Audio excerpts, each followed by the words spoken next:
திமுக வந்து எல்லா விஷயங்களையும் இங்கே நல்லதாக நடக்கிற மாதிரி ஒரு கட்டமைப்பை மக்களிடம் கொண்டு போய் ஊடகங்கள் மூலம் சேர்க்குறாங்க தவிர அடிமட்டத்தில் பார்த்தீங்கன்னா ஒன்றுமே கிடையாது, ஜீரோ. நீங்கள் உதயநிதி ஸ்டாலின் சொல்கிறாரு பானுமதி சில்வர் ஸ்பூன் அவருக்கு தெரியுமா?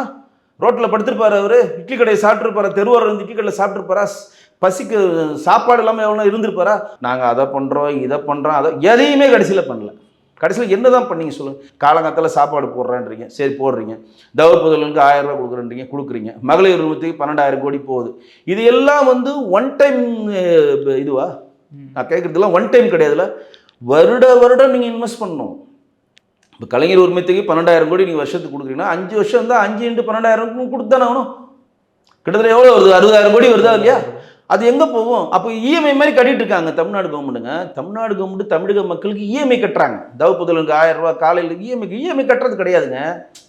நீங்கள் வந்து தயவு செய்து வேட்டி சேலை எங்களுக்கு வேணாம், வேலை வெட்டியே கொடு, இதுதான் நம்ம கேட்குறோம். வேட்டி சேலை எனக்கு வேணாம், வேலை வெட்டியே கொடு. நீங்களுக்கு வேண்டிய இன்ஃப்ராஸ்ட்ரக்சர் கொடுத்துட்டா எனக்கான பணத்தை நான் சேமிப்பேங்க, எனக்கான பணத்தை நான் சம்பாதிப்பேன். இன்றைக்கி தமிழ்நாடு வந்து கல்வியில் மேம்பட்ட மாநிலம் ஆயிடுச்சு. இன்றைக்கி சின்ன சின்ன வேலைகள் பார்க்கறது நம்ம உடனடி தொழிலாளர்கள் தான் நம்ம நம்பி இருக்கிறோம். மேம்பட்ட மாநிலம் ஆகிறப்ப எனக்கு வேலை இருந்தால் தானே பண்ண முடியும். இன்றைக்கி பிஇ படித்தவங்களாம் பாதி பேர் சொமோட்டோவுக்கும் ஸ்விக்கிக்கும் போய் வண்டி எடுத்துட்டு ஏன் சுற்றுறான்?